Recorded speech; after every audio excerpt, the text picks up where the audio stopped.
Hi, everyone. Hi. So, Let's start the General Assembly 2021 of the EuroPython Society.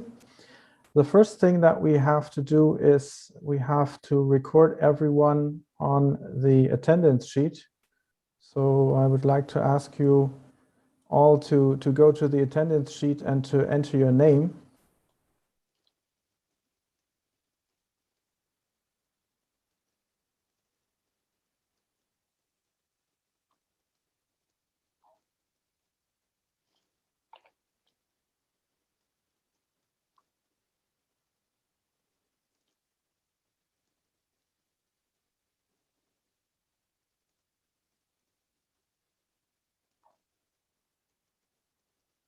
I can put the link into the chat, maybe. that's a good idea. Attendance sheet.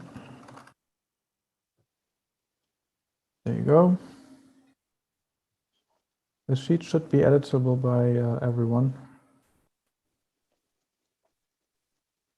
You don't need to put your email address in there just now because we only need the email address if we do the basically the private voting.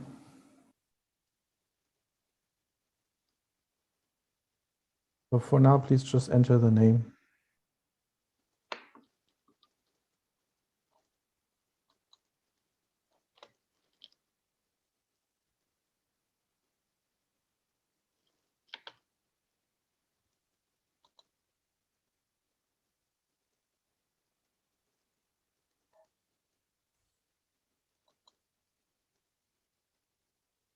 Let me see, how many people are we? We are 4, 16, 18 people, right? 18 names in here.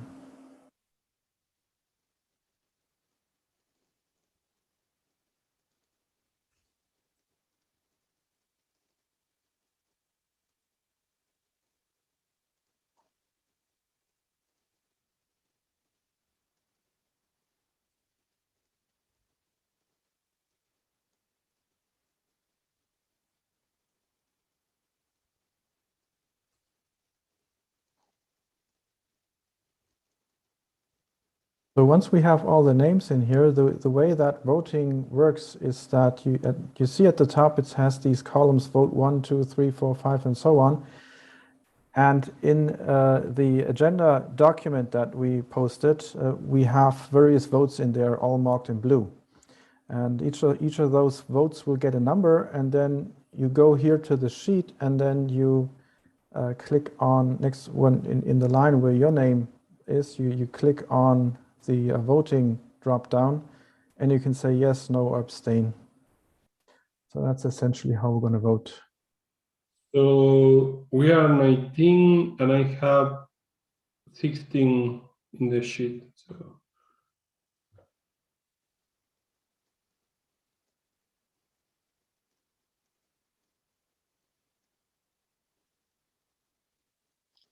there are 17 in the sheet.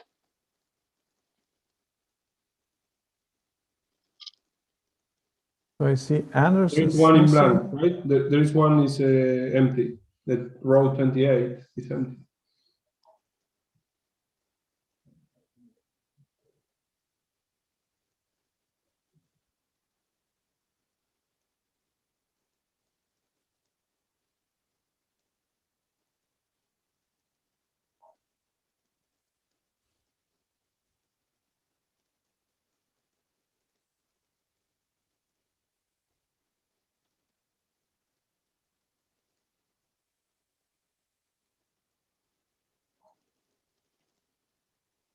So I think someone joined. I think Sylvia. So Sylvia, please, you have to put your name in the sheet, in the attendance one. We can reshare that. I just she already did. Okay, cool. Yeah. And Anders is also there. Patrick is there. There's one empty line, 28. Yeah. Who is that? Is that someone? Anonymous hamster.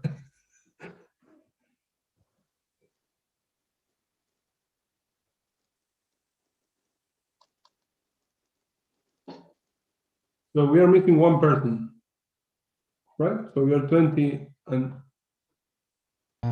it's probably the empty line. Right, someone needs to, let's see. No, I count 20 people in the sign up sheet. Ah, okay, yes, now, yes. Yeah, no, yeah. No, they were already, because we were line 34 and now we are line 33. I think we are cool. Cool. Yeah, okay. So I Excellent. was also checking that everyone in the list is a member. I can confirm that with our list.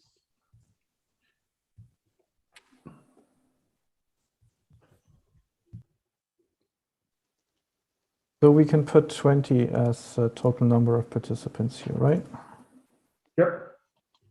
Right, I already explained the voting process, so that is done. I want everyone to be aware that this, the General Assembly is being recorded, and it's also being live streamed to right now to a private link on YouTube, in case someone wants to watch the General Assembly on the TV. We will put the recording up live and make it public after the General Assembly. The only reason that we're not doing this right now is that in case we have some private information in the recording, then we still have the possibility to remove that after the General Assembly. And so that's why we're not making it public right away. Okay, so the next point to do is to welcome all the new EPS members. I don't know how many new EPS members we have in this call, but we've, since the last General Assembly, we had 17 new EPS members, which the board voted in. So we're now having 279 members. Membership is free. It's easy to get. So you just have to write into this form, and then we will pick that up and then vote you in based on what into that form. Sometimes we have some questions, but that's how it works. Then next point is meeting business. Select a few people for the administration of the meeting. We need a chairperson. Jakob volunteered for that one. Then we need a secretary, basically the person writing all the notes into the General Assembly document. The document is going to be used as a live agenda and minutes document. So we're putting all the information into that document as we go. 2 checkers of the minutes. So what happens after the General Assembly is that we take the General Assembly document, we create a PDF, and then we send that PDF around to the checkers, and they will have to then sign the PDF and send it back to us. And that's what we put on the website afterwards. So I guess we need to first have candidates. So chairperson, anyone else apart from Jakob volunteering for that? If so, please put your name into the chat so that we can all see it. I'm just going to put in here chairperson. I'm going to put Jakob. Then we need a secretary. Who can take care of that? This basically means that you have to edit the assembly document. So ideally it should be one of the board members because they have direct access to that document.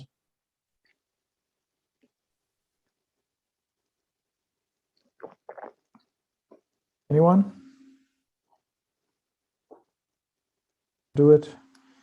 And then we need 2 checkers.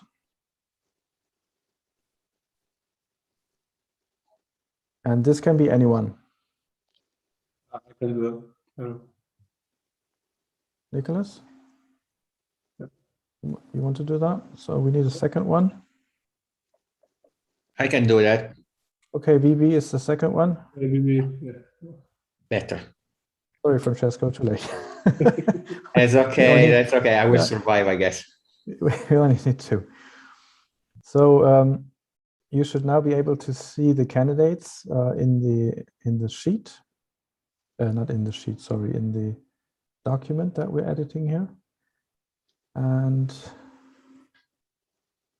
we can now vote on these. Oops, sorry, I did use the wrong color there. This I wanted to change. So we're going to start with the first vote, so vote 1. And we're voting on accepting the above chair, secretary, and the 2 checkers, meaning Jakob as chair, myself as secretary, Nicholas and BB as checkers. So please go to the voting sheet and enter your votes there.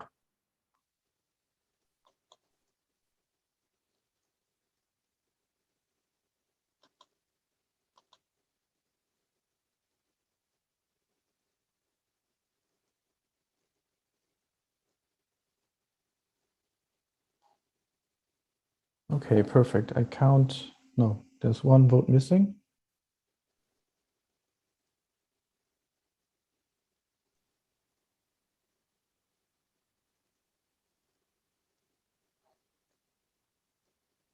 A Q, I don't know if I pronounce your name correctly, sorry, but you still need to vote.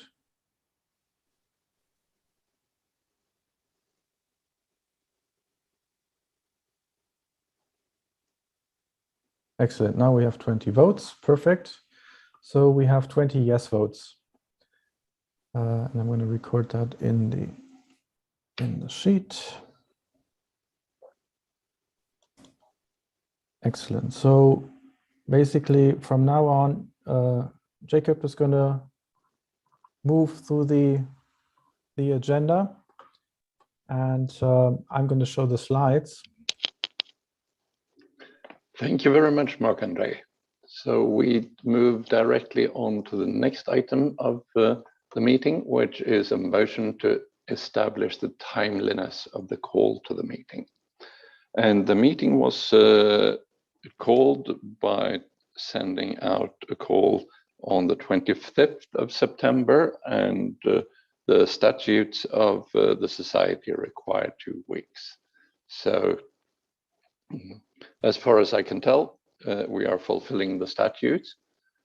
So if there is no discussion, then I suggest we go on to a vote about the timeliness, which will be vote number 2.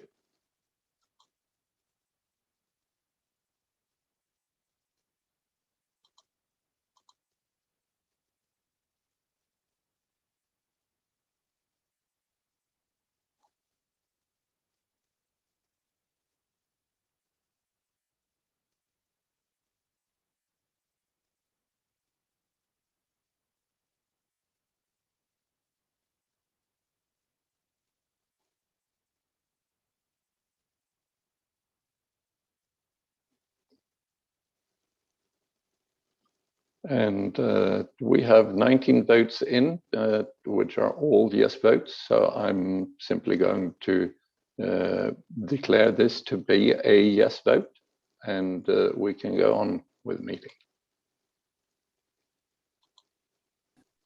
Jacob, should I record Michael as abstain, or should I not record him at all? Record as abstain. Okay. Good. Then we go on to a presentation of the annual report and annual accounts by the board. And for the report, I hand the word back to Marc-André. Okay, just want to update. I just saw that Michael put a yes in there, so I'm going to put 20 yes votes into the minutes. I hope that's fine. That's great.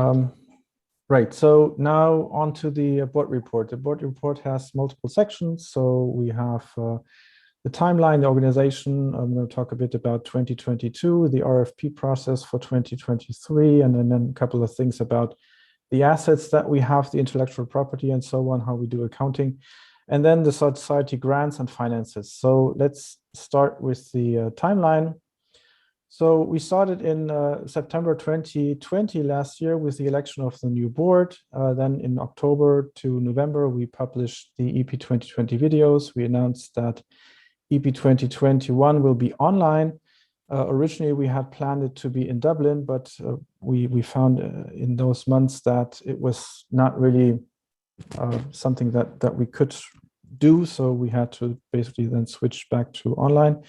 And we had a discussion with the venue. That was not much of a problem. So we just moved on to the online meeting. Then we had an Ask Me Anything call. That was something that we wanted to try as a new way to reach out to the community. And that was actually going quite well.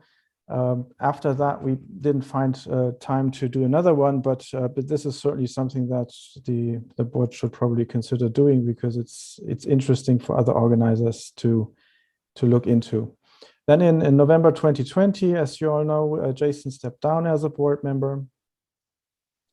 Then in January 2021, we started the website, the preview website initially. And then in the next month, February 2021, we then started the main website. We started the call for volunteers. We had lots of volunteers onboarding. Different process this time around for the onboarding process. So what we did is, instead of just getting names in and then saying, okay, yes, you can join us, we did lots of onboarding calls, conference calls, and that turned out to be a very good thing because people felt much more engaged. So that's something that will probably also work well in the future. In March, we celebrated the 20th edition, because this year we had the 20th edition of EuroPython. And we did that by making all the archived versions of the past EuroPythons where we had archived versions. We made all of those available online and put them on the website so that you can now have a look at all the past versions. And we also collected all the screenshots on a page on the website. So we have a complete record there now, as at least complete as far as it goes in terms of what we have on record. In April, we then started the main website. We also launched the conference logo. The conference logo was again done by our designer. It was new for this year. Last year, we used the Dublin one. And so this year, we wanted to have something new. We started the ticket sales, the Fin8, the speaker mentorship program, which was basically run by Chuk. She also did the Fin8 program. And then after that, we moved on in May with the call for sponsors. We had the sponsor brochure published. That brochure was also done by the designer. And we did the CFP, call for papers. Then after we finished the CFP, we did the talk voting as always, and we made the session list available. In June, we published the schedule. And then in July 21, we first published the keynotes and on the workshops, which we did this year again, as opposed to last year where we dropped them because we didn't have enough resources available. I mean, human resources, not enough people to help with this. This year, we basically had the exact same setup as we had for the in-person conference, except that everything was done online. We published the program booklet, and we also launched a data science mini conference because we had so many submissions which were in the kind of like the PyData space that we could well call it a mini conference as part of the main conference. And we launched the merch shop again in that month. And then at the end of the month, we had that 1 week of EuroPython 2021 online. And I don't know why it's not showing here, but this is supposed to show the background slide with the, let me see, maybe I can make it work. No, it doesn't seem to work. The 20th edition of the conference, it was again a very big success. We had lots and lots of people register for the conference, lots of people attend the conference, and we had, I think everyone had a blast. Everyone enjoyed the conference. It was a much bigger conference than last year in terms of registrations. Also had lots and lots of content available again. Basically, the online event that we had this year was pretty much the same kind of size as the in-person conferences that we used to have. So after the conference, then of course we went on to do the videos. We have a video recording company that helped us with doing all the edits. And of course, there was lots of, reviews had to be done. We had to re-record some things because they had, for example, broken audio or broken video, or something was not quite right in the recordings, like, missing parts, for example, or some people had internet issues during the talks. So that was all fixed, and we published everything. We are now at the state where we've published the first 2 days, and the third day is going to be published next week. Then in September, we started to have a look back in history. So we went back to EuroPython 2017. That was something that we had basically put on hold for a longer while because we never really got around to digging into those finances. We had a call with the Python Italia team, and basically went through all the records, all the bank accounts that they had, all the recording records that they had from Stripe, compared all of those to the budget sheet that we have to run these conferences. And then we found that Python Italia still needed to get money from us, because at the time we had agreed that Python Italia would get 10,000 euros from the EPS. But in fact, when we went through all the details that they had, all the bank accounts, we saw that they actually made a loss of 6,481 euros. And so what we did, I think we already sent the money. In order for them to get those 10,000 euros as profit share, we sent them the 16,481, I think a week or so ago. And so I guess that made Python Italia quite happy. So and we were happy that we finally, did this and basically reconciled everything. So now that item is solved. And then in September, October, we prepared the General Assembly. We had to, prepare all the accounting, prepare the audit report, prepare the slide deck that you see here, get all the numbers together. And today we're running the General Assembly online. So that was the timeline. Now looking at the ticket sales, as you can see here, this is the graphics for the ticket sales. The green numbers here, those are this year. And then if you look at the yellow, this is last year. So we had a lot more registrations. We had 2,183 tickets sold or registered. Of course, a lot of those were actually free, but still, we have those ticket registrations, and we much larger. You can see that the conference has a much larger online following now. As compared to last year. What we did this year, what was new, was we added the live stream only tickets. So we made it possible for people to watch the live streams without actually being able to attend the other interactive parts of the conference.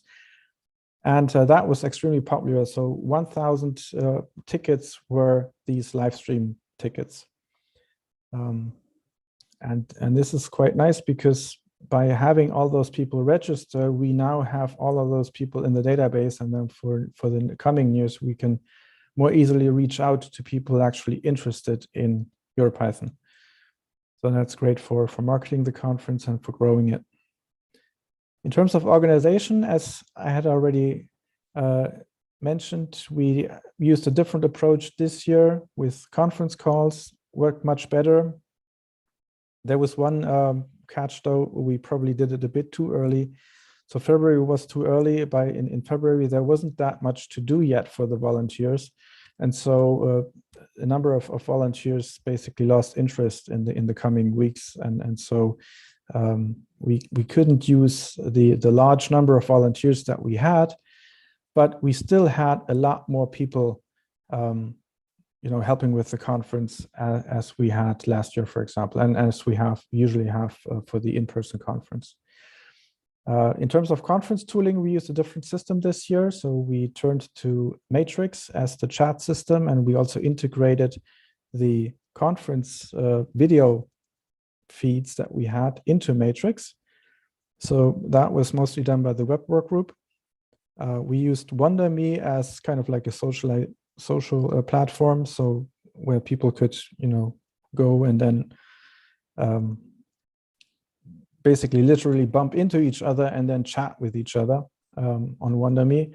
That was, let's say, kind of successful. It wasn't that successful because people seemed to have were not really willing to go there, and we did some games and so to get them there. So that helped a bit. And then for a couple of sessions, we also used Zoom, because Zoom basically gives you a better way to interact with the people in the call. So for the training sessions, for example, we used Zoom. And so that was separate. But overall, it worked quite well. And Matrix it does have some issues because it's still, heavily under development, but we did manage to make it work quite well. And I think it was a much better experience compared to what we had last year, where we had these two completely different systems with Discord and Zoom. Right, well, volunteers. As I mentioned, we had a lot more volunteers this year. This is the volunteer slide that we had for the conference. But these are only, some people, not all of them. The complete list is here. And as you can see, there are a lot more volunteers on this slide as compared to last year. So that was a big success, and I hope we can, manage to carry on with this level of people volunteering for the conference, because it really makes things a lot easier for everyone. Okay, so that was 2021. Now let's have a look at 2022.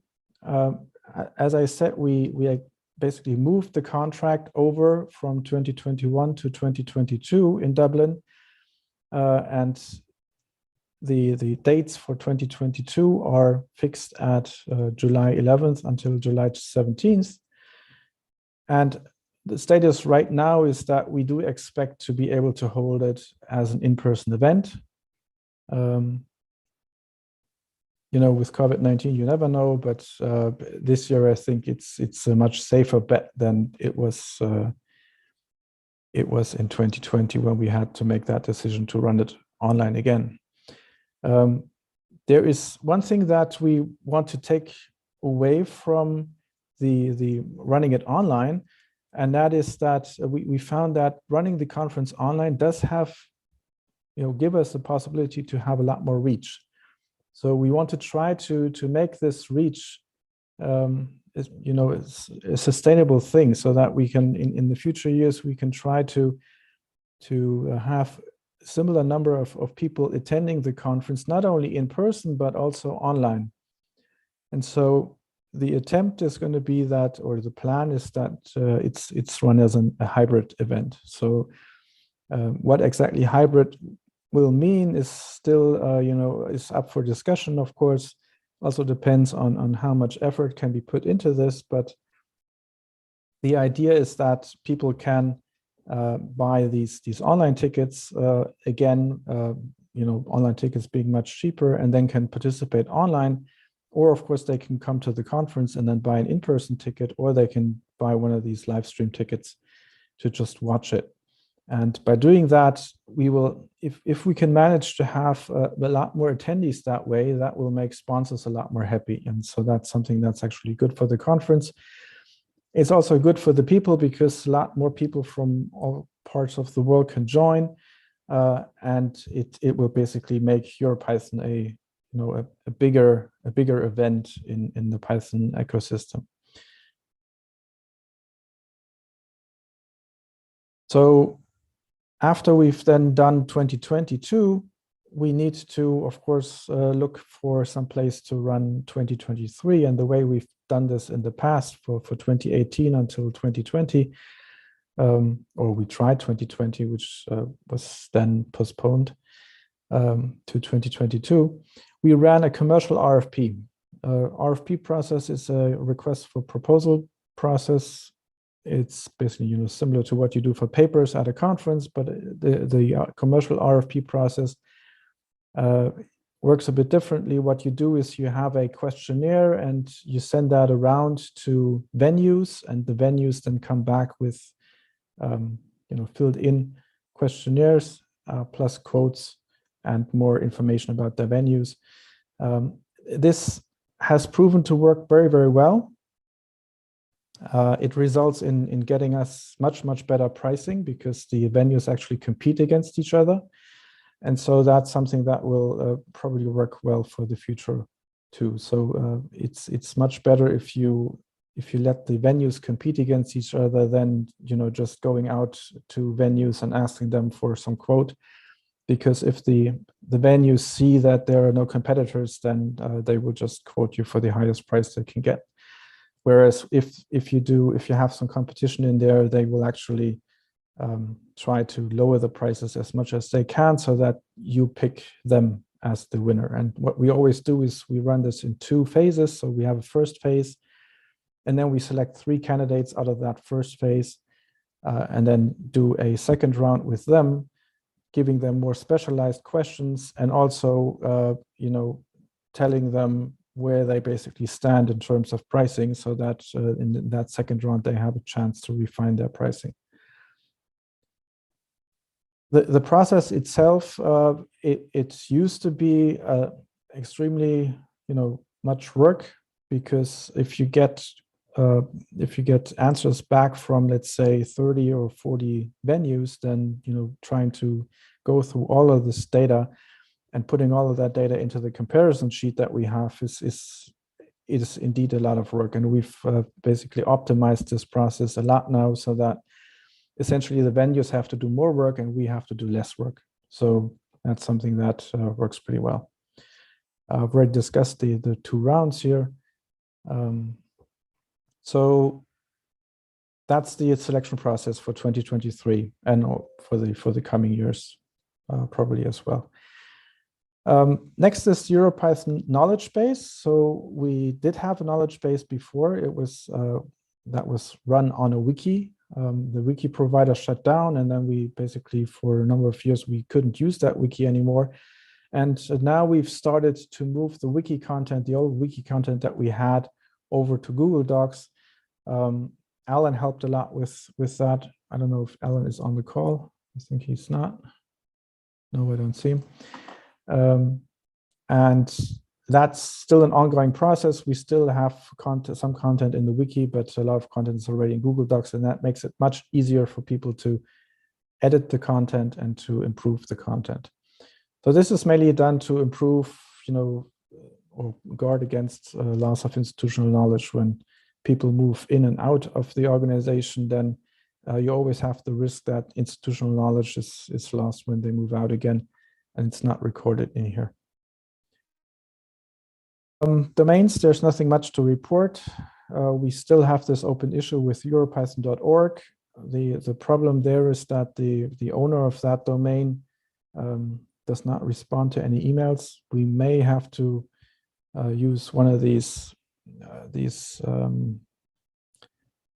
I forgot the name. There's an official process to basically get domains back, when you have a domain that uses a trademark name, you can run that process with the authorities, and then you can try to get the name back. So that's something that we could do, but it's not really high priority, because the name as it is right now, it redirects to EuroPython.eu, and so it's not much of an issue. But of course, at some point, someone might start to use this name in a bad way. So it's certainly something to keep on the radar.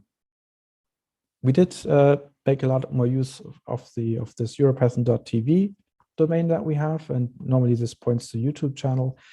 The problem that we ran into this year is that YouTube started putting ads into these videos that we have on YouTube, and there are two ways to work around this. One is we also have all the videos on archive.org, which doesn't show ads. So one idea was to basically use the redirect not to YouTube, but instead to archive.org. The alternative would be to host a system called Piped, which is an alternative YouTube client that you can host yourself, and that basically prevents showing ads. So that would be another possibility for us to do. Right, so this is the logo that we used for 2021. The idea here was a connected audience. Initially, we had this idea to run something called EuroPython nodes, where you have small teams sit in various parts of the world and then enjoy the conference together. That turned out not to be possible to organize because we basically couldn't find a champion for this idea and to make it work. But still, I mean, everything was connected. Everything was, we had this central conference platform. So this was still a good theme to use for the conference. For next year, we can reuse the Dublin logo, unless you want to, maybe the next board wants to then do a new logo. The logo that we had for Dublin that we used for the online event in 2020 was very well accepted, especially from people in Ireland. So they really loved it. So perhaps that's a way to do the logo part next year. Trademarks, we now have the EuroPython trademark registered not only in the EU, but also in the US. That's very nice. And the next part is helping the community. So we have a grants program that you probably know about. We need to publicize that a bit more. We do get grant requests in, but for the last 2 years, when everything basically was running online, we only had very, very few grant requests.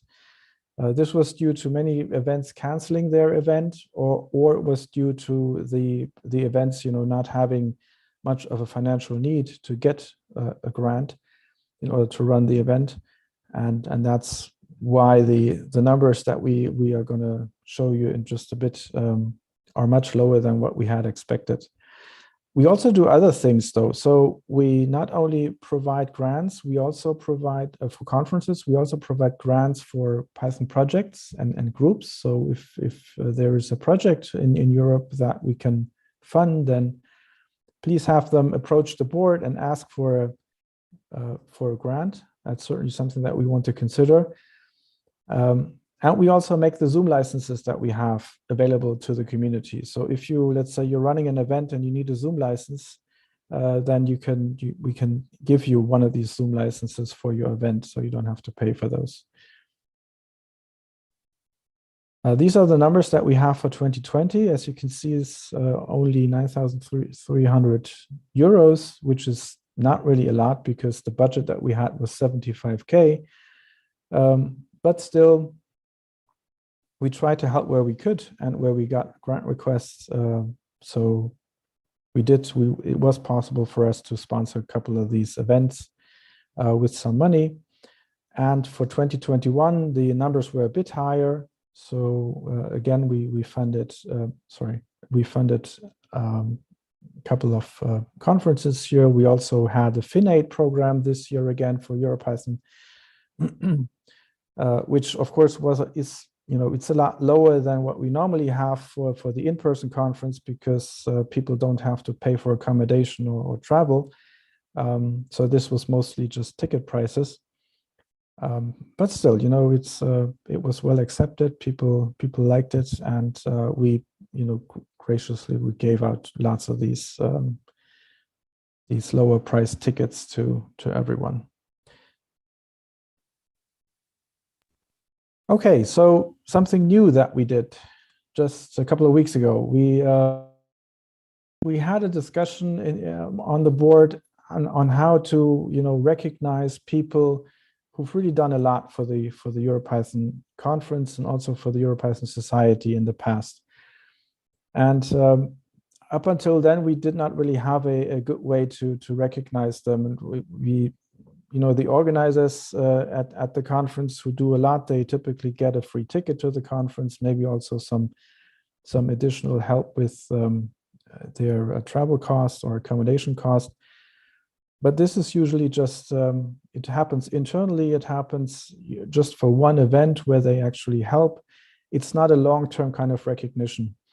And in order to change that, we thought of something called a EuroPython fellowship, which is in some sense, it's similar to what the PSF does with the PSF fellows.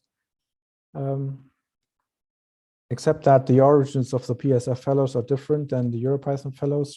The PSF fellows, they originated from the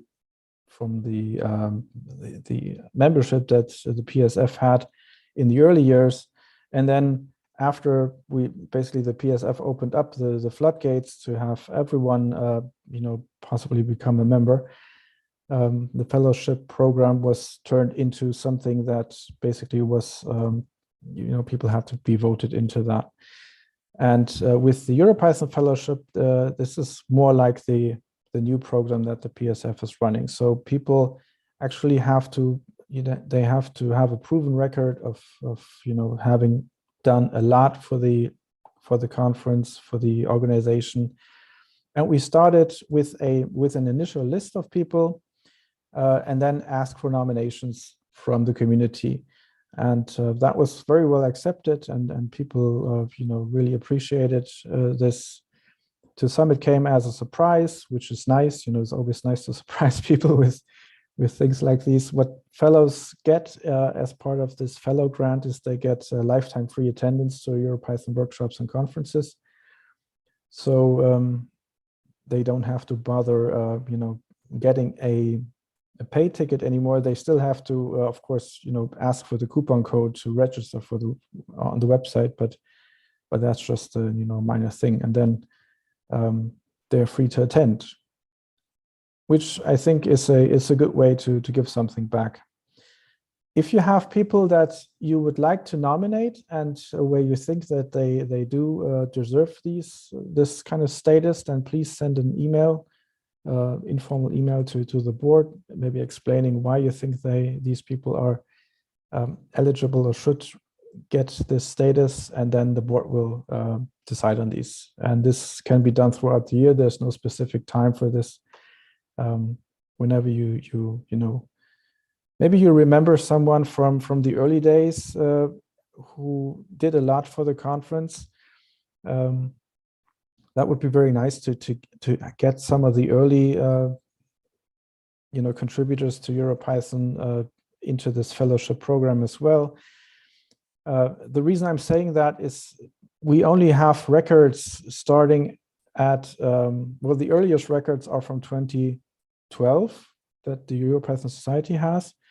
But then when it comes to actually to people participating and organizing the conferences, the first records that we have are for 2016, I think, or 16 or 17. And that's where we started to basically record people who are working in those work groups. And so if you know someone who did a lot in the past, then please let us know. Right, and these are the first fellows. So we have Alexander, who's here, I think. Yes, he is. And then we have the second Alexander Savio, who's a father now, by the way. Then we have Anton, who Anton he used to work a lot on the,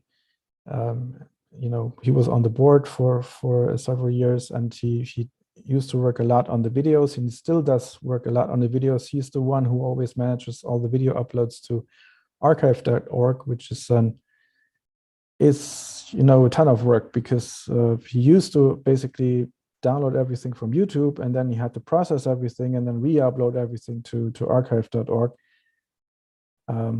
basically manually and using his home PC.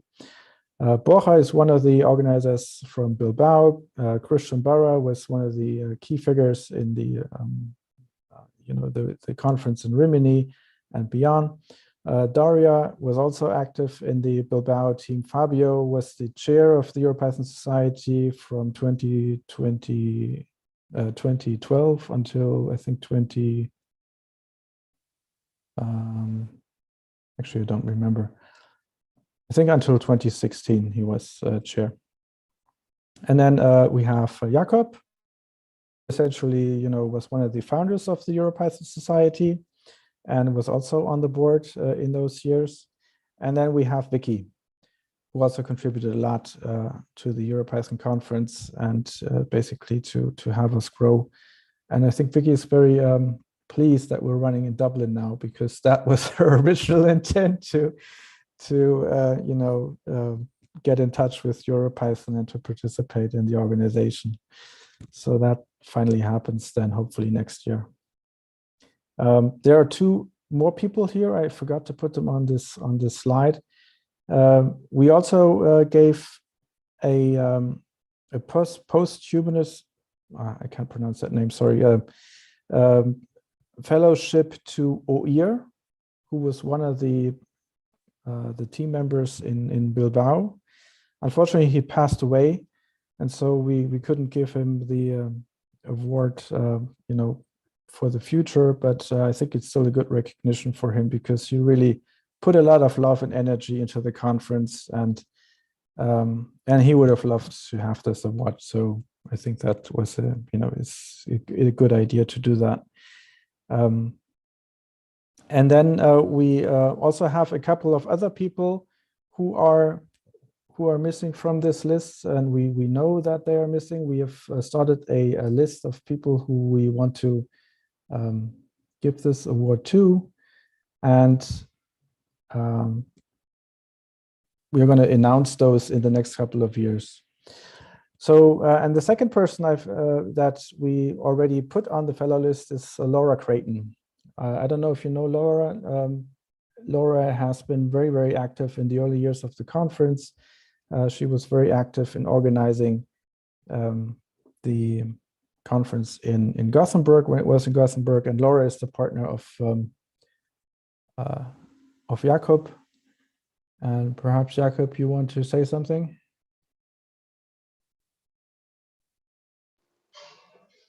We're both very happy to be recognized in this way. And yes, indeed, Laura put in a lot of work, not only for the Gothenburg conference, but also for the conferences that we held in Vilnius.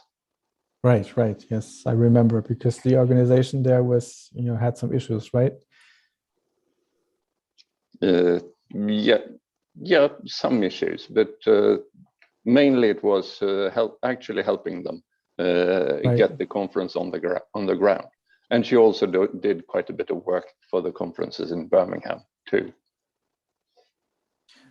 Right. So I know we have a couple of more people who are nominated already, and the board still has to decide on these. So this is a nice new thing that we have for the EPS, and I think it's going to make a bit of a difference in the community. Right, then going to the accounting. So because the EPS is running the conferences now, the EPS is also invoicing all the sponsors, and for the online event, we are also invoicing all the attendees directly from Sweden. For the in-person events, things work a bit differently. We always have to register in the country where the conference is held. So we are already registered in Dublin, for example. And then we have to work with the local accountants there to sort out all the VAT, and then the invoices for the tickets actually come from our registration in that country, so not directly from Sweden. The sponsor development is going very well. So we have many regular sponsors. We always find some new sponsors, and the sponsor team has been doing a great job with Raquel and Sylvia managing this.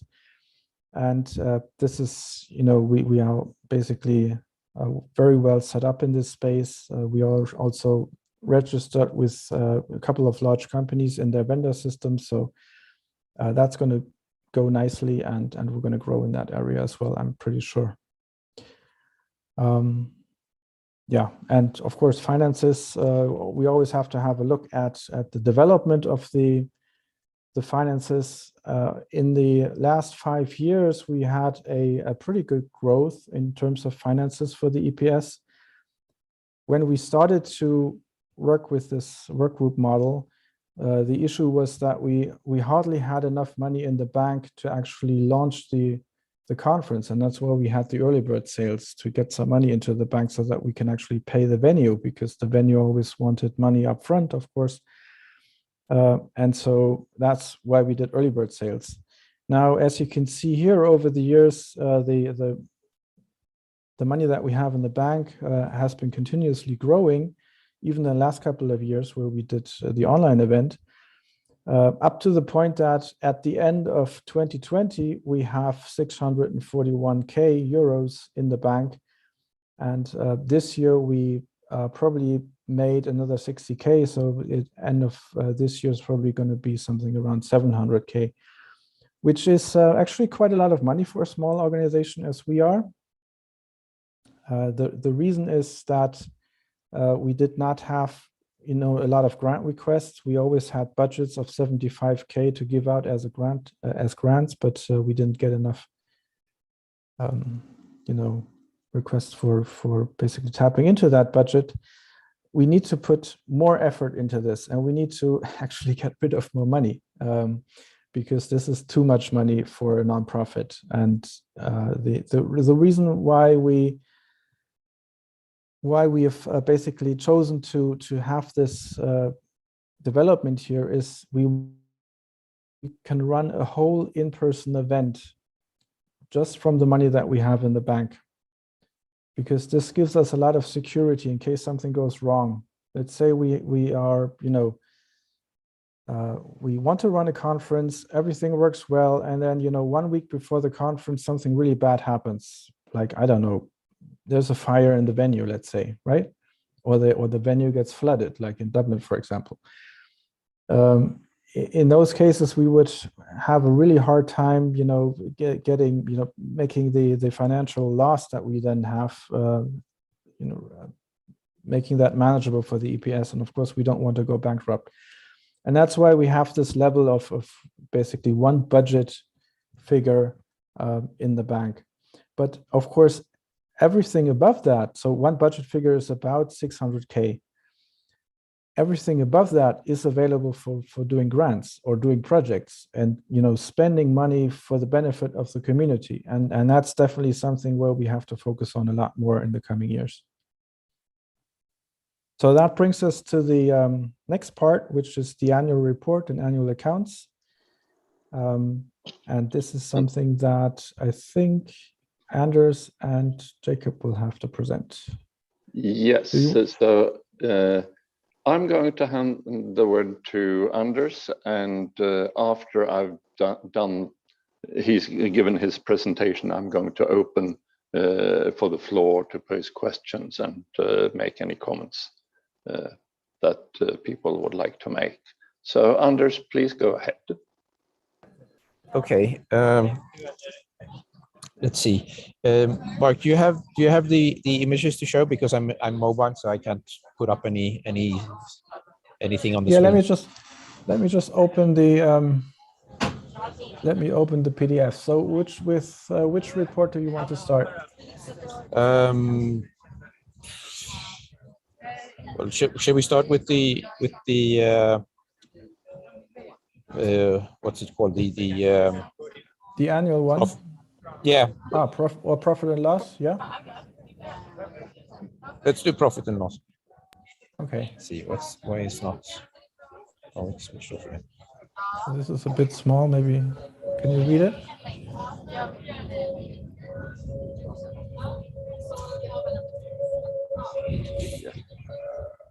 Let's see. There. Okay, so I'm just waiting so I can.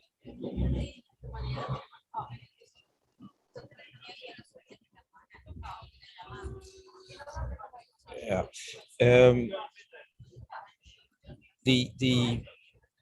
Let's see, in this one, I'm trying to get it up on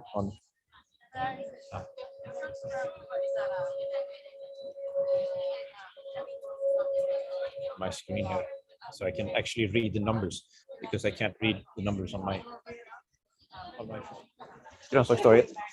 I can make it a bit bigger. Is it better now? Yeah, that's better.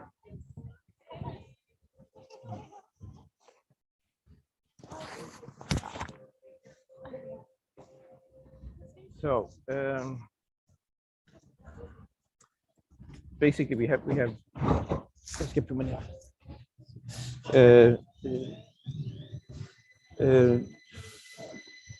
We have the sponsor income, which is the 2 first lines, and then we have the ticket sales, and then there is also, is it in here, there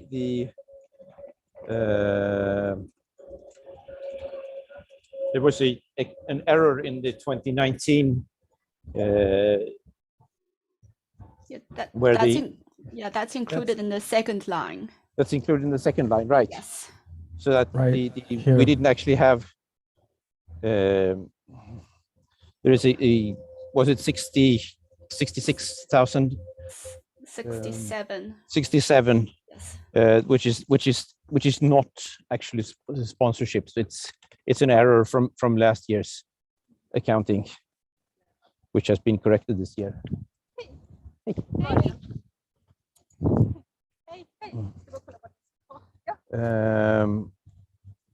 Yeah. And then we have costs. I mean, last year we didn't have any venue, so basically it's the Zoom license, which is the big cost, I think.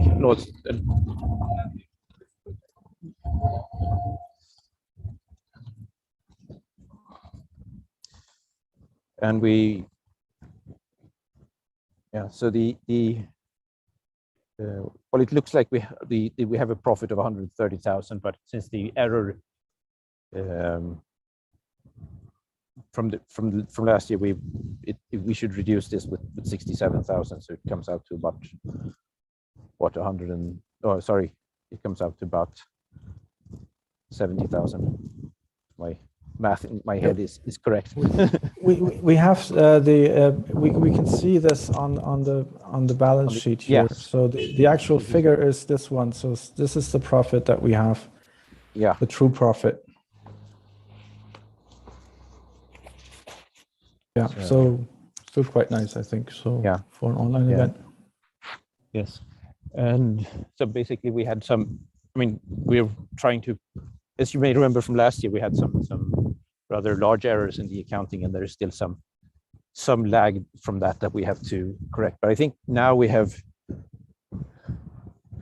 for this year, as in the 2021, we should be in shape and have everything in sort of the correct place. But there are still some weird things in 2020 that sort of you have to understand that what happened in 2019 to sort of completely understand what's going on in 2020.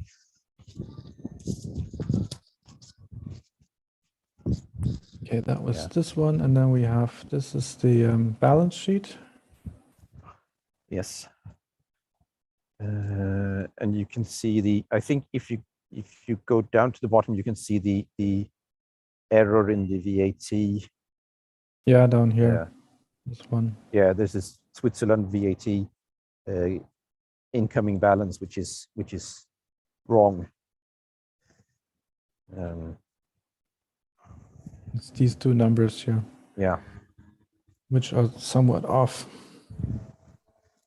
Yes. I mean, it should. And it should yeah. Sorry. Go ahead. I think the incoming.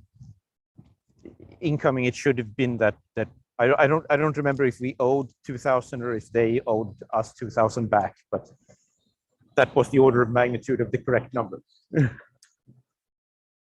Yeah, it was they owed us 2,000 and something.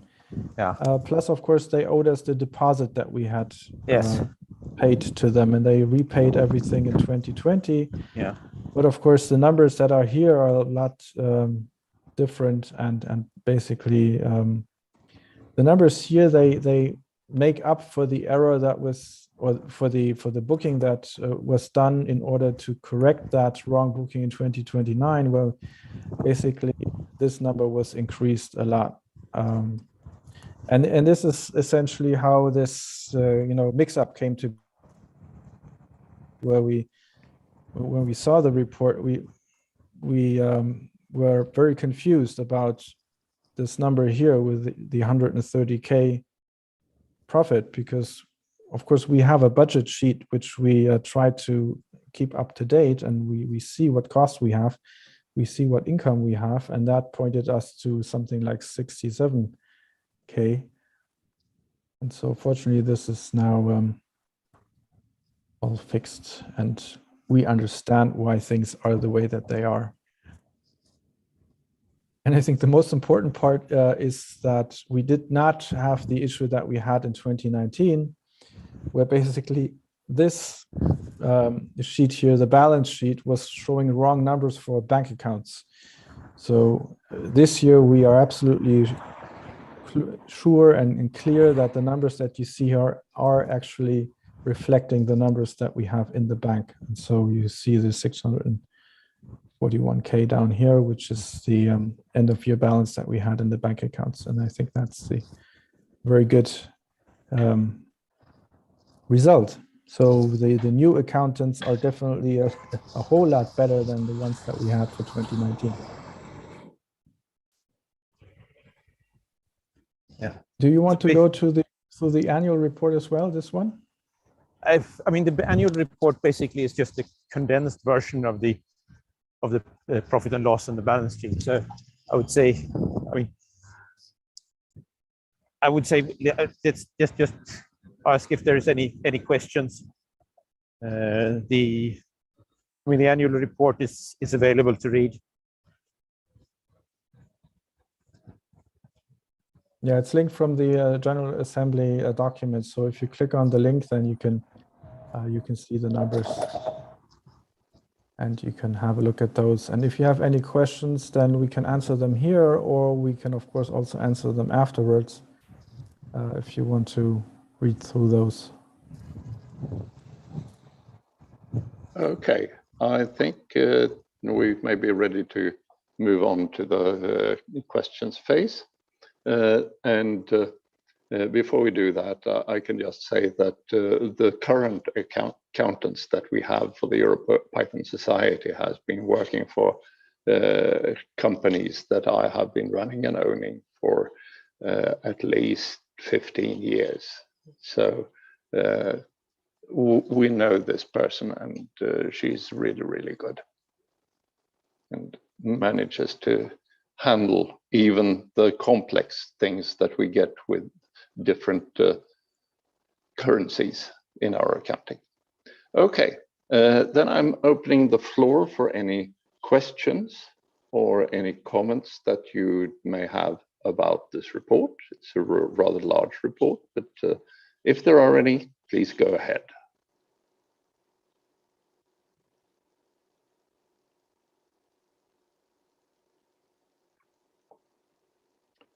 No, then we should conclude this item, and we do that by asking you whether we can add these reports to the documentation of the society. And do we have a vote on this, Marc-André? Actually, the next vote that we have is discharge of liability. So, but we, of course, we can vote on that one as well, if you like. No, we don't need to. If there aren't any comments around it, then it's just a formality. Okay, so treasury report we have. So next would be the auditor report. Can I ask a question? This is just out of curiosity. I understand the bank for the euros and for the SEK for Sweden. What about the CHF for the Switzerland? Why do we need a bank account over there? Do we have a balance? The reason we needed the bank account when we did the conference in Basel. Right. Okay. Got it. 2019. Yes, that. Okay. Yeah. And we just haven't gotten rid of the balance yet. Right. Okay. Thanks. Yeah, There's what you see here, cost involved in transferring money between different currencies. So until you need the currency, it's usually best to keep it in in the original currency. Marc-André had something to say? Yeah, I just wanted to mention that this slide shows the different bank accounts that we have. So we're working with the SEB in Sweden. This is our main bank, and then of course we have PayPal. We still have PayPal. We don't use PayPal anymore. We just use PayPal to basically, slowly get rid of the money that we have in there, because PayPal does not allow us easily to get the money out of the PayPal account. That's why we're not using it anymore. They want to charge us huge fees for taking the money and putting it into the bank account. So we decided to just leave it in there and just gradually use it for costs that we have to pay for things and stuff. So that's why we still have PayPal. Transfer-wise, we're using a lot these days. So this is basically the main vehicle that we have for transferring money in and out of the society, and this is then the money goes into the bank or comes from the bank and then gets distributed. And Stripe, of course, is the payment provider that we have for the conference. And the way that Stripe works is that they basically pay out, I think, every week during the conference, and then everything else at the end of the conference, everything else then goes to zero. What we typically do is we end this payout mechanism when the conference happens, because sometimes we get cancellations and then we have to refund some money. So we keep a bit of money in the Stripe account during the conference, and then after the conference we say, okay, now give us the rest of the money. And so this is why it's now zero. Right, so next would then be the auditor report. Yes, and I'm the auditor for the EuroPython Society, and I have checked the accounts. I have found some small issues with the accounts, but generally this is a clean auditor's report. So there are a few things that should get adjusted till the next year, but otherwise everything I have found to be in order. Do we have any questions, comments around this? Then we'd put this document in the archives of the society, and we go on to the next item, which is the discharge from liability for the board. Right. I just wanted to say thank you, Jacob, for doing this. I know it's a lot of work, and you're always very diligent when it comes to these audits. So that's nice. It's good to have someone like you have a look at these accounts. And right. So right. Thank you very much. So then we move on to the next item, which is the discharge from liability of the board, and the normal proposal on the table is that we discharge the board for liability. That means that the society says we're not going to sue the board for any misconduct or anything like that. If there had been a criminal activity that was discovered later, that can still apply to the board, but the society says that we see that the board has done a good job, and we discharge them from liability. Is there anybody who would like to propose not to discharge the board from liability? No. Then we go to the vote, and we have the vote number 3, where you will vote yes for a discharge and no if you don't want the board to be discharged from. Should the current board members actually abstain? Yes, that's normally the procedure, that the current board members abstain from voting.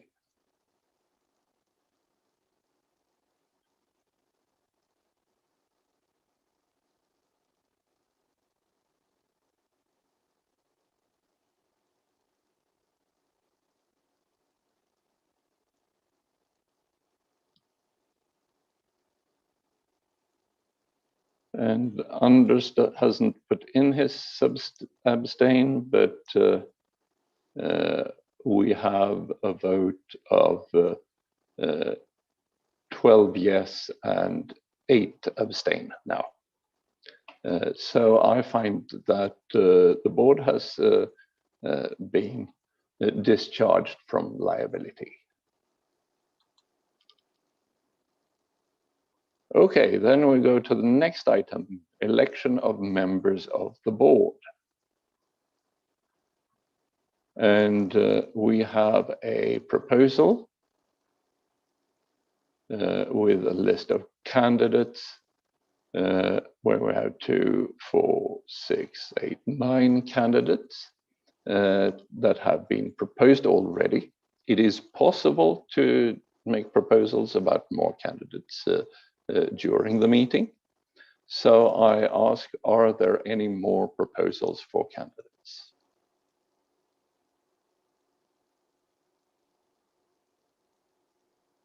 No, there seems to be no more proposals. Jacob, just before Yeah. we move on, I just we have the slide here, the thank you slide for the outgoing board. So I just wanted to say thank you to all the board members.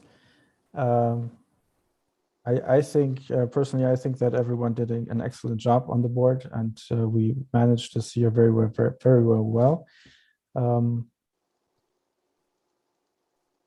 Yeah, and so I congratulate everyone who was on the board, and I'm looking forward to the next board. So this, for myself, this will be my last term, and I will not run for board again.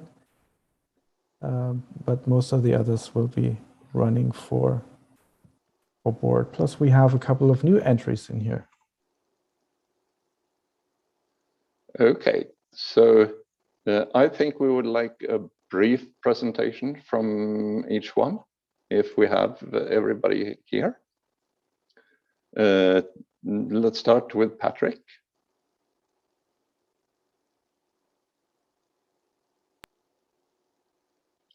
I think Patrick said that he has a flu and unfortunately lost his voice.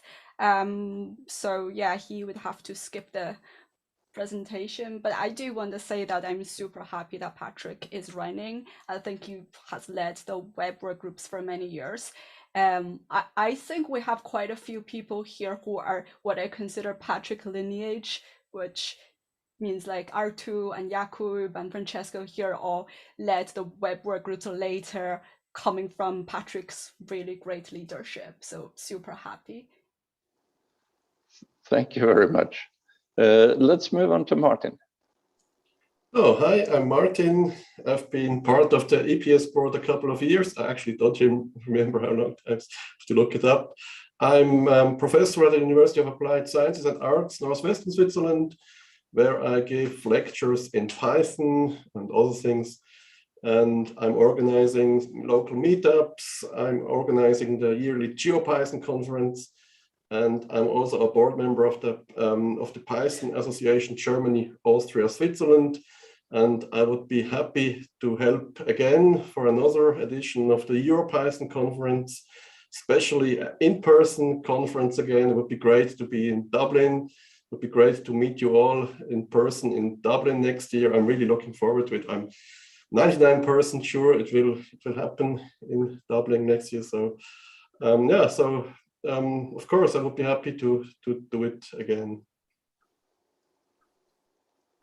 Okay, let's move on to Artur. Hi everyone. So yeah, just like Martin, I was also on the board before for the 2018-2019 2018-2019 term for the Basel conference, and I've heard there's an opportunity to organize an on-site event again. So it would be nice to join again. And yeah, just like previously, my main focus will be on infrastructure and seeing what else we can do to reduce time and effort required to organize the conference. And yeah, that's pretty much it. Thank you very much. Nicholas next. Okay, hello everyone. So I'm Nico. This year was my second year in EuroPython, and this was my second online EuroPython conference. So I'm really looking forward for next year to the in-person version. I'm originally from Argentina. I moved to the Netherlands. I'm living in the Netherlands right now in 2019. I've been participating in the Python community since, I don't remember, like 2015 or 16, organizing like the Python Argentina conference. I'm one of the founders of the Python Argentina NGO. Also a lot of small events there, including the Buenos Aires Python meetup that I was running before I moved to Amsterdam. Now in Amsterdam, I'm organizing the Python Amsterdam meetup, and I joined, as I say, the last two EuroPython conferences, and I'm enjoying that a lot. And I really like this community, so I'm looking forward to keep putting some of my time on it. Thank you very much. Raquel, please. Hi, I'm Raquel.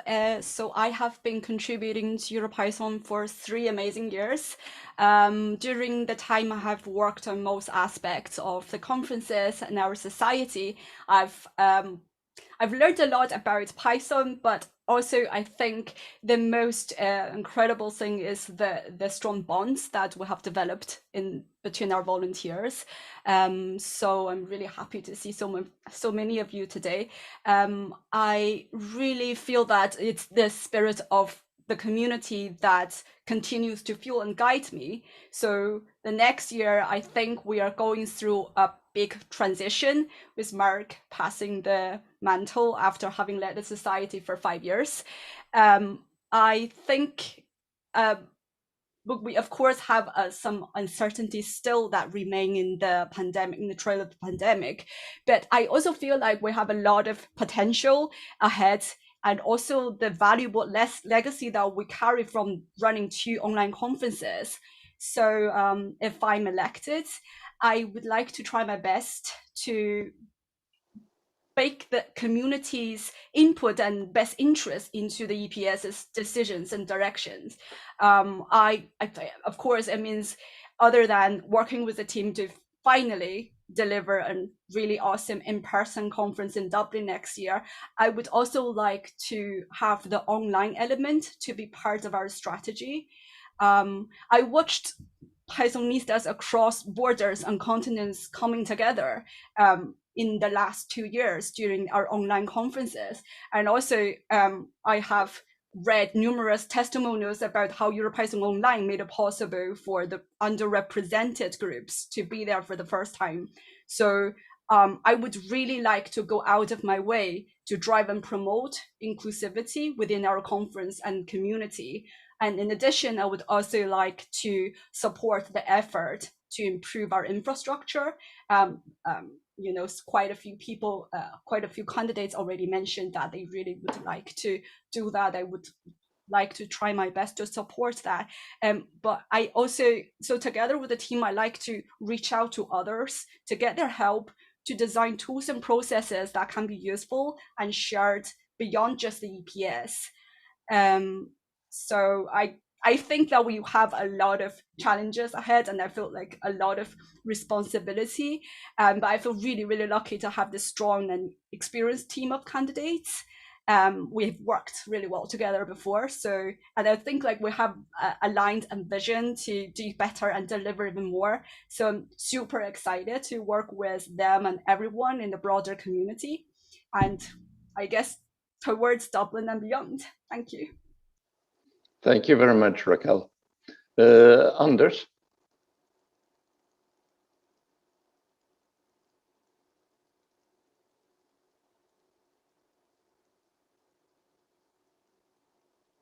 Anders may have dropped off the call for the moment. I think I'm back. Yes. Okay, great.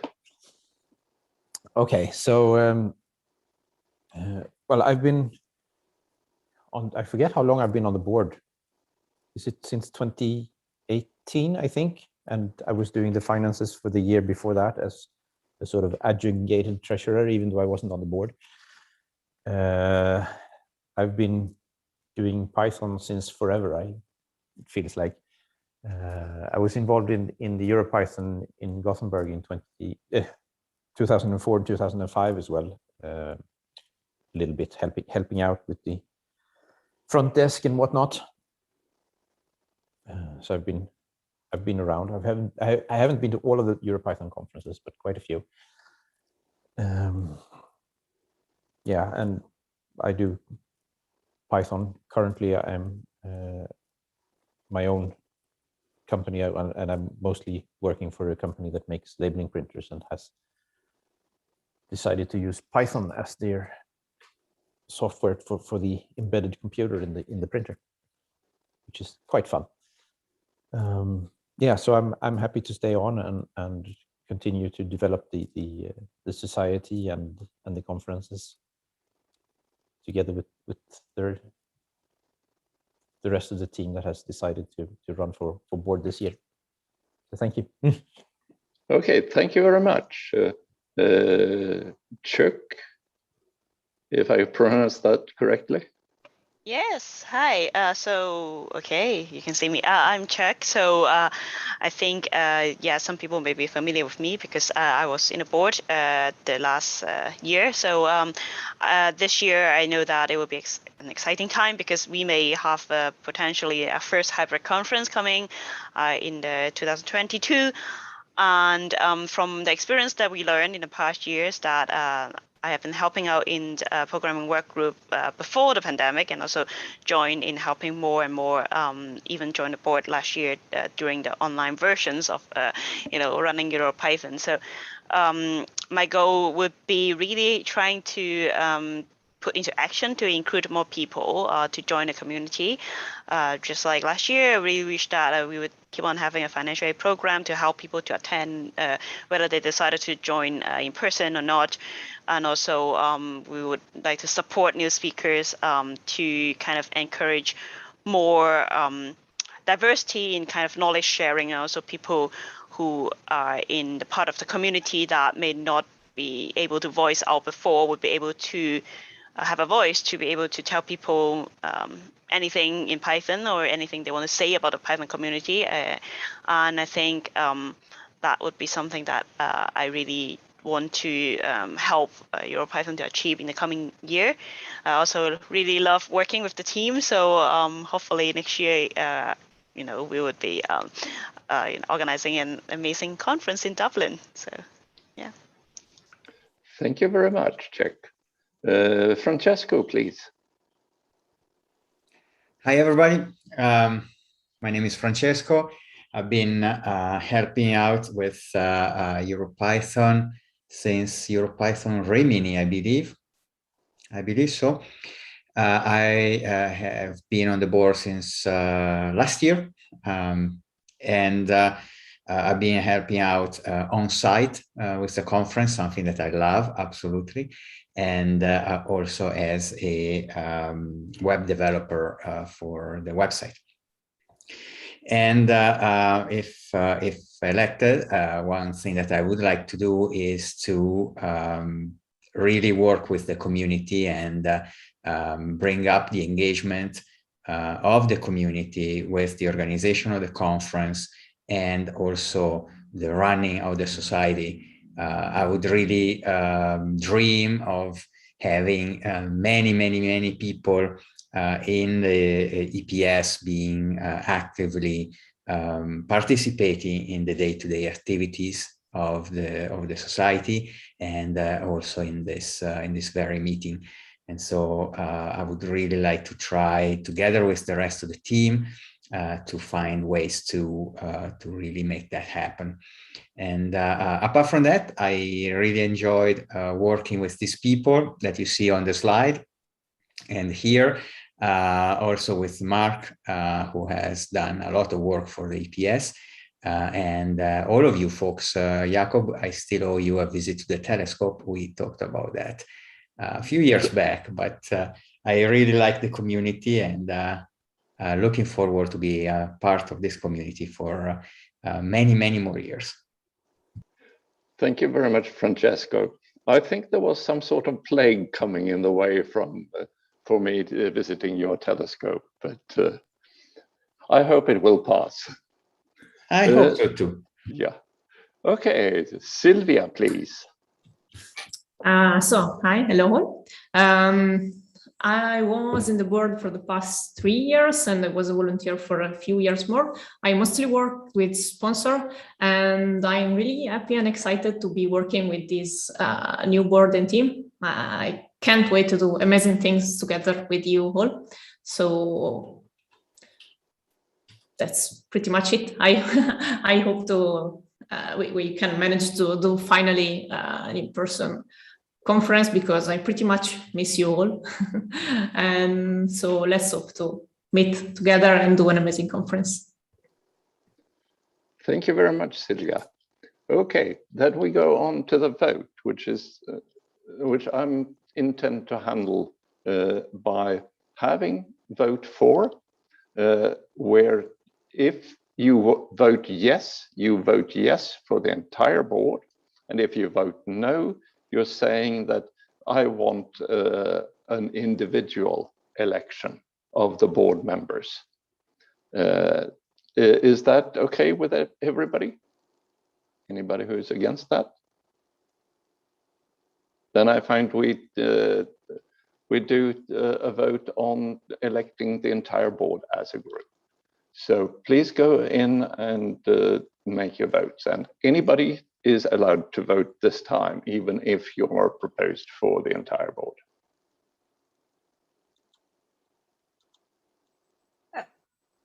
I'm just wondering, because vote 4 on the agenda is electing the board in block. So are we voting for vote 4 or the next vote? I believe it's vote number 4, or electing the board in block.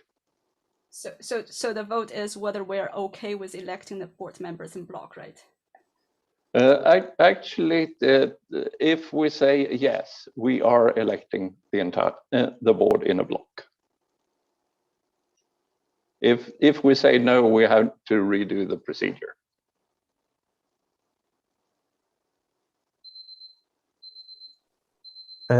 Jacob, just to clarify, we have 2 votes. So the first one is whether or not to vote on the board on block, and the second one is to actually elect all the candidates on block if vote 4 succeeds. So I think right now we're just voting on whether to vote on block or not, and not on the board yet. So all right, then we'll do it that way. So this is to vote whether we should vote for the board as a block.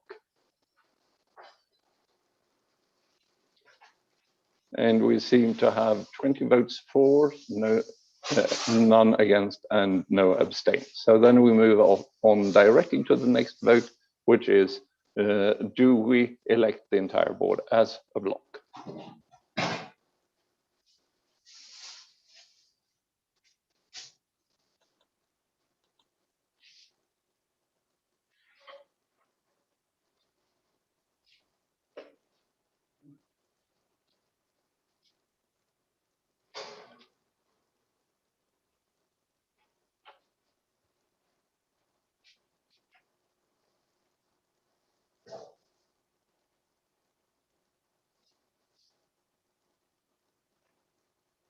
And I find that we have 19 votes in, so I'm going to count the last vote as an abstention. So we have 12 votes for, 0 against, and 8 abstentions. So I find that we have voted for this board as a block. Then we move on to electing a board. Great. Then we move in person. Yes. Then we move on to the election of a chairperson for the board. We have Raquel as a candidate, and do we have any other candidates?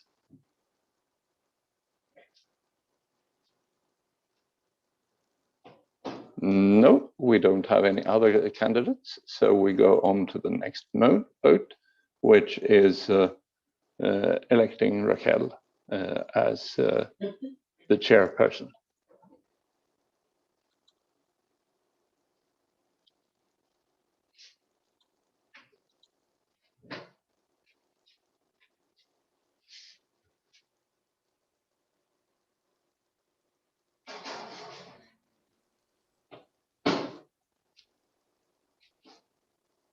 And I find that we have 19 yes and 1 abstain. So we have elected Raquel as a chairperson. And I'm very happy that you volunteered for this. I think it's going to be great. Thank you very much, Jakob. And I second that very much. I'm really glad that Raquel stepped up to be the next chair. Then we have election of a vice chairperson for the board, and we have Arthur as a candidate. Do we have any other candidates? No. Then we move on to the next election, where we elect the vice chairperson of the board with Arthur as the only candidate. So this is vote number 7.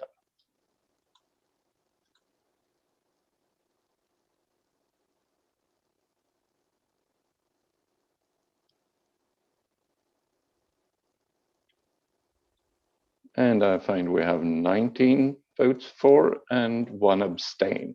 So we have elected Arthur as the vice chairman of the board.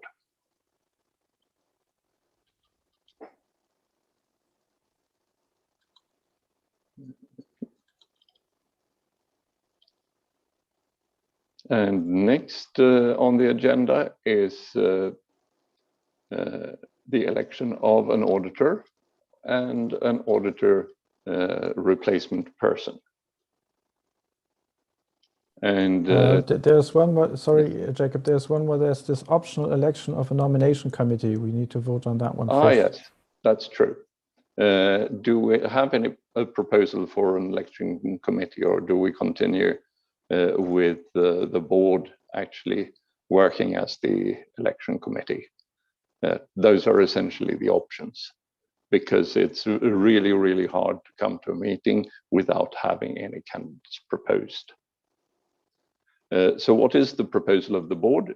It is based on self-nomination. Yeah, we don't recommend putting up a nomination committee. Yeah. Okay. Do we have any other proposals? So then we go to vote number 8 on having a nomination committee where yes means that we want a nomination committee, and no means that we don't want one. So the recommendation from the board is to vote no on this one.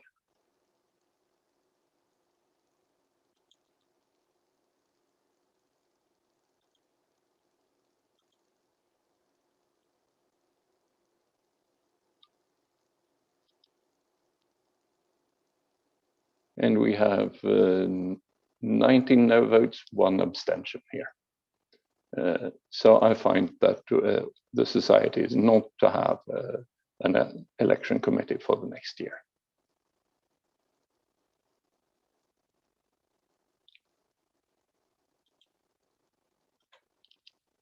Then we move on to electing an auditor and 1 auditor replacement. And as far as I can tell, there haven't been any proposals for this.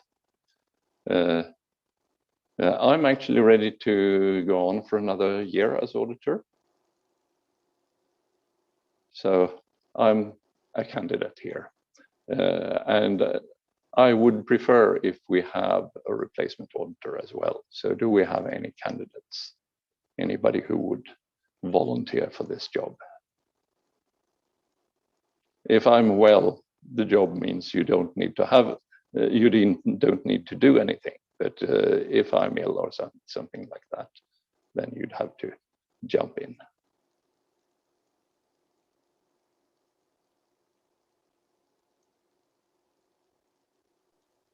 He is saying that he's happy to volunteer.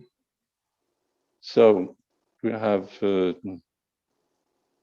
this person whose name I can't pronounce as a volunteer.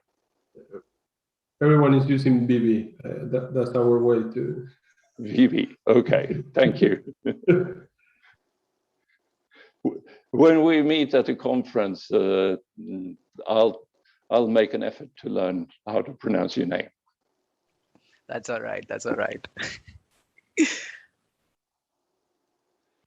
Okay. Are those enough proposals? Then can we move on to vote number 9, where we elect these auditors as a group?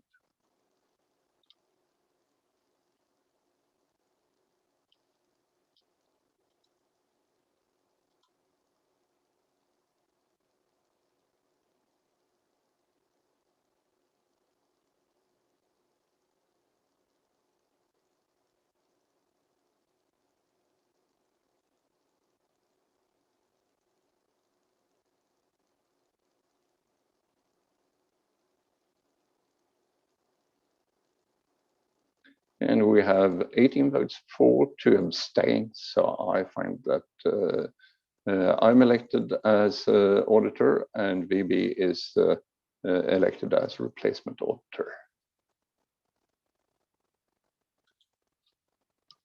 So then we move on to the next item, which is presentation of a budget by the outgoing board. And before we move on to that, I would just like to say that this is something we need to work on when it comes to process, because this is actually a budget for 2021 and the conference has already happened. So it's fairly pointless to have this item. So either we should strike it and leave it to the board, or we should have some sort of meeting of a general assembly at a different point in time. Before we go ahead, there's one mistake I have in here. Let me just fix that. This is showing the last year's slide. So where is the budget?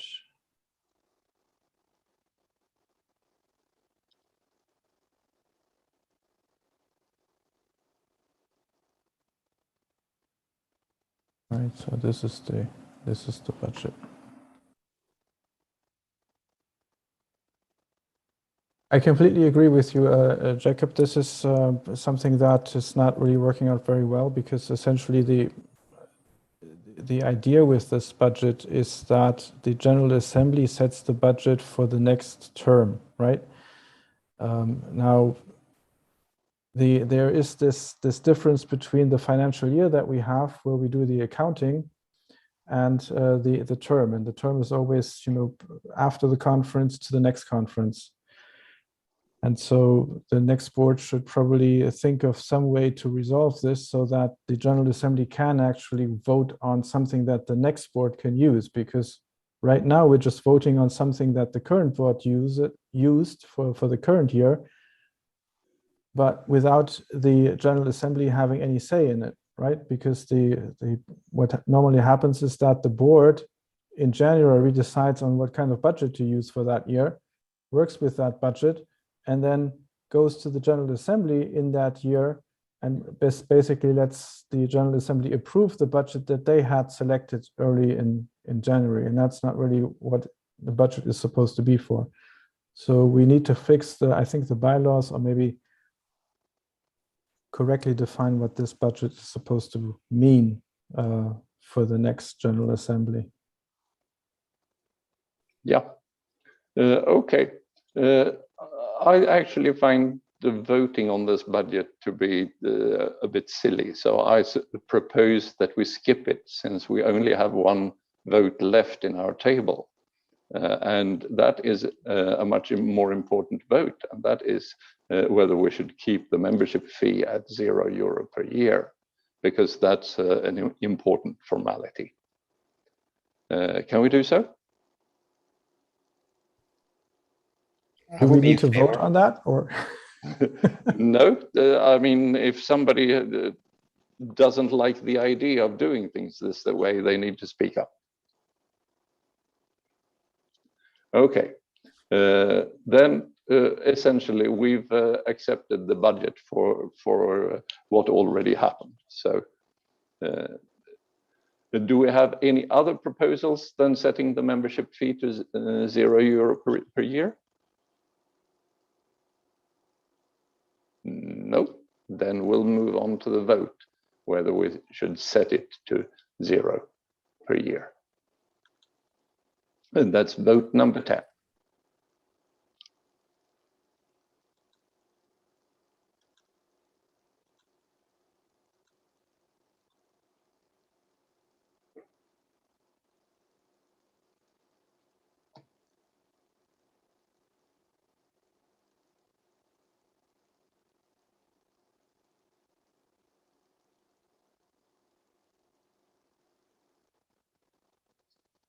And we have 20 yes votes, no votes, and no abstain votes. So I find that we've set it to 0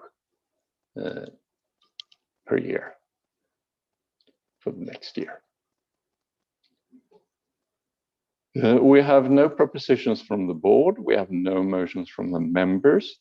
And this brings us to the item closing of the meeting. And before I close the meeting, I would like to most deeply and heartfeltly thank Marc-André for his years in leading the EuroPython Society, where we've seen a great development in the society. We've gotten procedures for how to do things installed, and we've increased the attendance at the conference. We have more membership than we've had before. I mean, now we have over 250 members, and that's sort of a stable base for the EuroPython Society to operate from. So thank you very, very much, Marc-André, and thank you everybody else who's on the outgoing side in the society. Do we have anybody else who wants to say any closing words?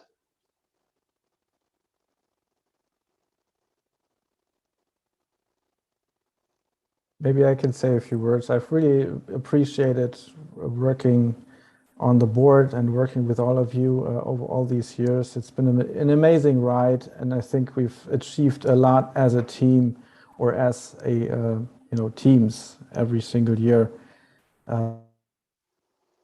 As a conference has an amazing future, and the EPS, I think, is setting a really good example out there in the Python community for how to run such organizations, and hopefully we can help other organizations in the Python community to basically achieve the same thing, help them financially, help them perhaps with organization, or give them tips.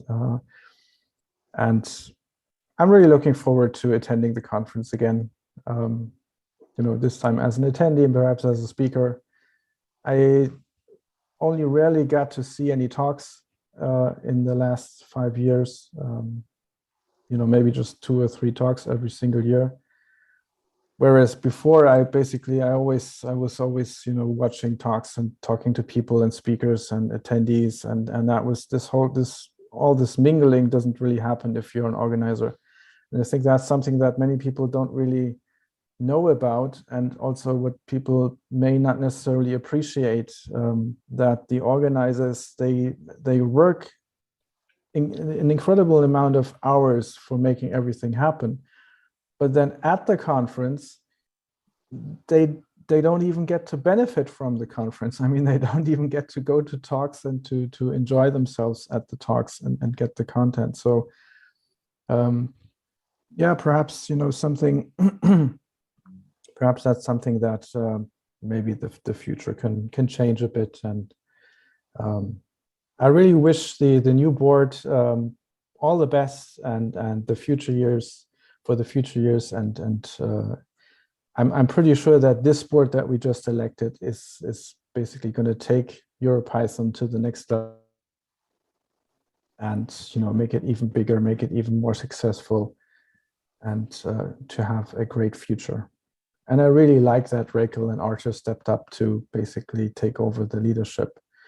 And I wish them all the luck that you know, that they can make this a really, the next conference, a really good event.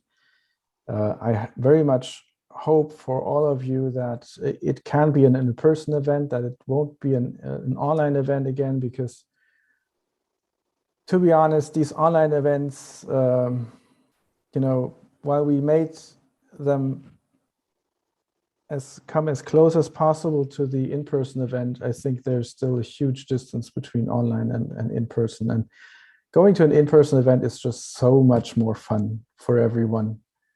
And that's something that I think we all will enjoy next year. Maybe we can have a few beers together and you know, celebrate the celebrations that we missed in the last 2 years. And as a side mark, like we still owe you 2 organizers dinner, so that's definitely happening. Okay, great. I'd just like to close with saying that what you've been doing with online conferences is actually a lot of original work. It's developed something in the field, so that's something to take with you. And otherwise, I really hope to see you all in Dublin. It will be a lot of fun. Thank you very much, everybody. And now I'm closing the meeting. People can hang around after the meeting and talk to each other.